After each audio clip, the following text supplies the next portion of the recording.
नमस्कार, जनमानस योजना के यूट्यूब चैनल पर आपका स्वागत है। मैं हूं अमरेंद्र भूषण खान। जंतर मंतर पर पूरे कर्नाटक का आज प्रदर्शन है। कर्नाटक की जनता अपने राज्य के साथ हो रहे भेदभाव को लेकर के आज यहां पर प्रदर्शन कर रहे हैं। कर्नाटक के मुख्यमंत्री सिद्धारमैया भी इस प्रदर्शन में शामिल हुए हैं। हम आइए बात करते हैं कर्नाटका के कुछ लोगों से, कुछ नेताओं से।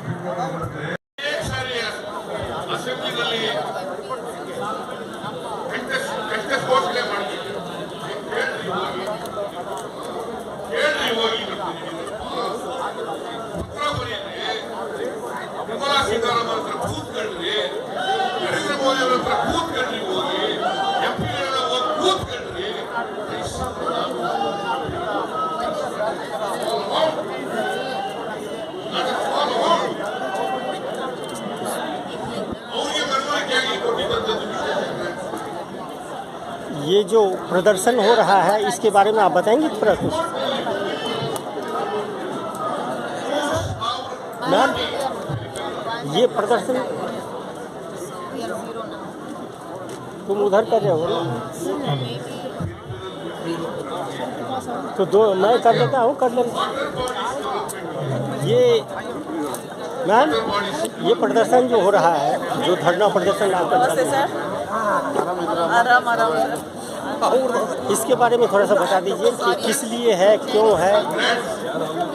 ये प्रदर्शन हमारे मुख्यमंत्री श्री सिद्धरमैया जी और उप मुख्यमंत्री श्री डी.के. शिव कुमार जी के नेतृत्व में सारे ministers, MLAs, MPs, x ministers, x MLAs, x MPs, सब कांग्रेस के लीडर्स पूरे कर्नाटका से हम यहाँ पे दिल्ली के आपके जंतर मंतर में आके बीजेपी के कान में बताने आए हैं कि हमारे कर्नाटका में बहुत बड़ा अन्याय हो रहा है और हमारा जो जीएसटी है, जो हमारा टैक्स है, जो हमारा अधिकार है, वो हमें मिलना चाहिए। तो पहले कितना जीएसटी मिलता था और अभी कितना जीएसटी मिलता है, कुछ आंकड़े? हम ऑलमोस्ट देते हैं 2 लाख करोड़ से ज़्यादा जीएसटी हम लोग सरकार को देते हैं और हमें वापस में मिलता है 50,000 करोड़ का जीएसटी, बस हमें वापस मिलता है। तो ये बहुत अन्याय है एक स्टेट पे जो हमारे कर्नाटका पे होता आ रहा है और ये अभी का ही नहीं, पिछले 5-10 साल से ये अन्याय होता आ रहा है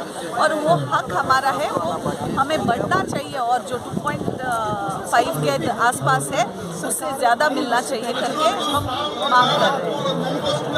यानी बीजेपी की सरकार जो थी उस समय में भी जीएसटी कम मिलता था? कम ही मिलता था और 27 जो एमपी चुन के आए हैं उन्होंने इस मामले में एक बार भी सदन में बात उठाई नहीं थी। उसी का ही हमें खेद है कि ये 27 के 27 एमपी निकम्मे निकले हैं और अपने लोगों के लिए, इन कर्नाटका के लोगों के लिए कुछ भी बात सदन में आज तक जीएसटी के मामले में रखी नहीं है।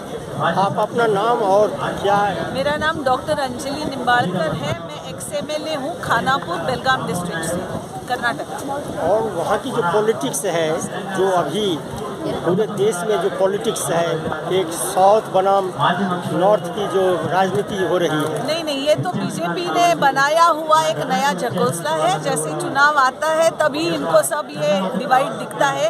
राम के विरुद्ध में अल्लाह दिखता है, साउथ के विरुद्ध में नॉर्थ दिखता है, हिंदी के विरुद्ध साउथ इंडिया दिखता है। ऐसा कुछ भी नहीं है। जनता इस सारे झकोसले को इस 24 के इलेक्शन में अच्छा खासा जवाब देने वाली है।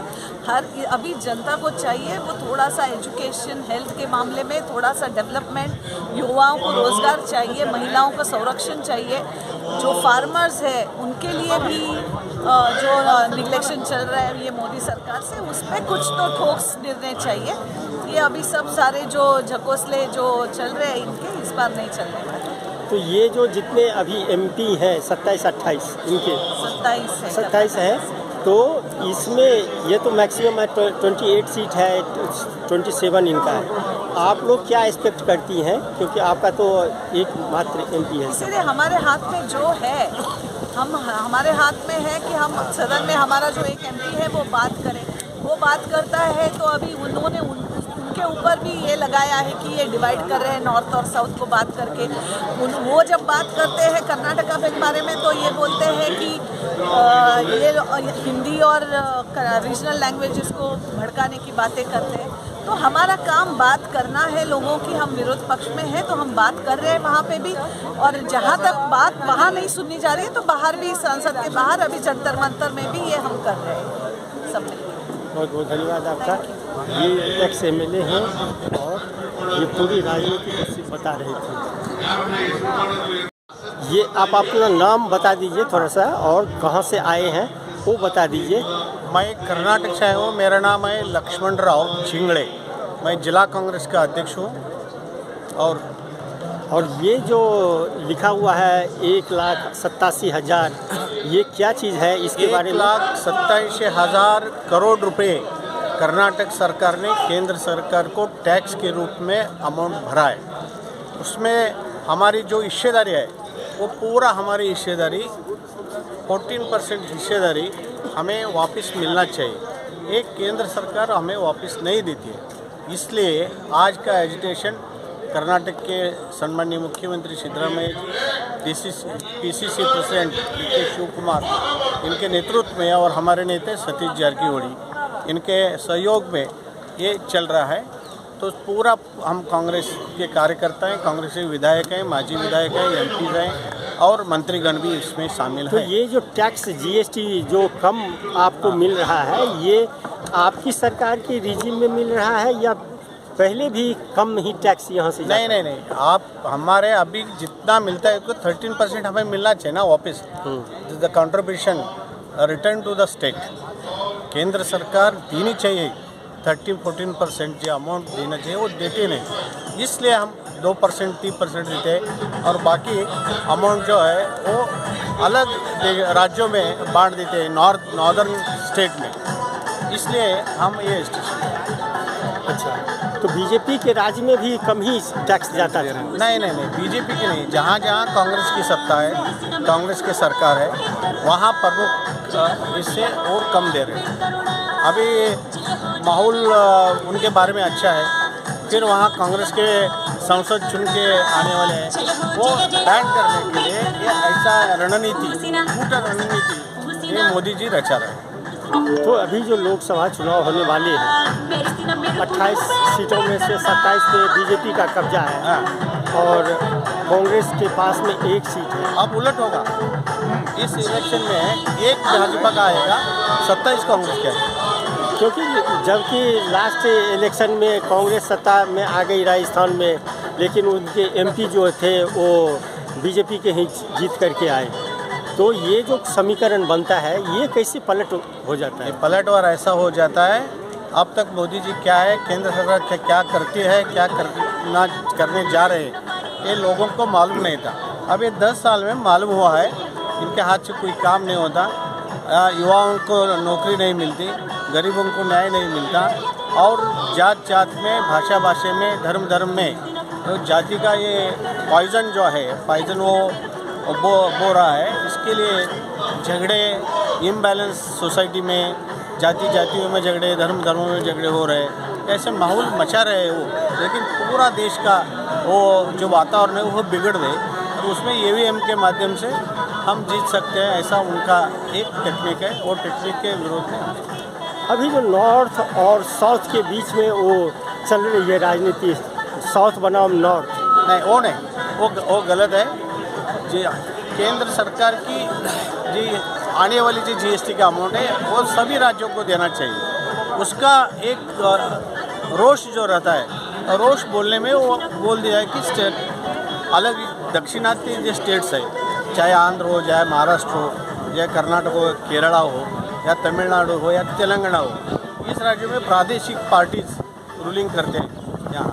इसलिए केंद्र सरकार ये साउदर्न स्टेट जो है उनमें डेवलपमेंट के लिए दुर्लक्ष्य करते हैं। उतना नॉर्दर्न में देते हैं, उतना लक्ष्य उधर नहीं देते। उनका हिस्सेदारी भी जितना अमाउंट रिफंड करना चाहिए वो भी नहीं देते। इसका मतलब क्या है, ये इम्पार्शियल होना चाहिए ना प्राइम मिनिस्टर। हाँ, और हमारे कर्नाटक में क्या गारंटी सक्सेस हो गए ना, इसलिए कर्नाटक सरकार के जनता, कर्नाटक की जनता बीजेपी को टुकरा दिया है। पूरा से पूरा अभी पार्लियामेंट में टुकरा दिया। यानी साउथ और नॉर्थ का जो इफेक्ट है वो लोकसभा चुनाव पे जरूर दिखेगा। साउथ और नॉर्थ का इफेक्ट जो है, साउथ के बारे में इनका जो नीयत है वो नीयत खोटी है, नीयत अच्छी नहीं है। हम भी भारत रहवासी हैं, साउथ के स्टेट भी भारत में रहने वाले हैं, उनका भी हित इन्हें मालूम होना चाहिए ना। सिर्फ नॉर्थ के लोगों को हित तो जानते हैं और साउथ के जानते नहीं। साउथ का तुम्हारा टैक्स चाहिए ज़्यादा से ज़्यादा, या केंद्र गवर्नमेंट सेंट्रल गवर्नमेंट को कर्नाटका, महाराष्ट्र, आंध्र, तमिलनाडु से ज़्यादा टैक्स आता है। तो फिर देश चलाने के लिए हम पैसे चाहिए, लेकिन उनका डेवलपमेंट के लिए रिफंड नहीं चाहिए। ऐसा कैसा होगा? Thank you.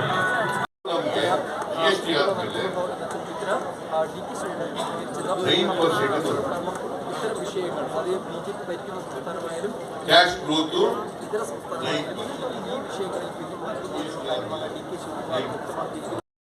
ತೆರಿಗೆ ಜಾಸ್ತಿ ಬರ್ತದೆ ಅಂತ ಹೇಳಿ ये है कर्नाटक के मुख्यमंत्री सिद्धारमैया, जो कर्नाटक की समस्या को लेकर के जंतर मंतर पर आज प्रदर्शन कर रहे हैं। एक तरह से जस्टिस फॉर कर्नाटका, उनकी कई मांगे हैं और कर्नाटका के साथ जो भेदभाव किया जा रहा है केंद्र सरकार के द्वारा, उसी को लेकर के ये आज प्रदर्शन कर रहे हैं।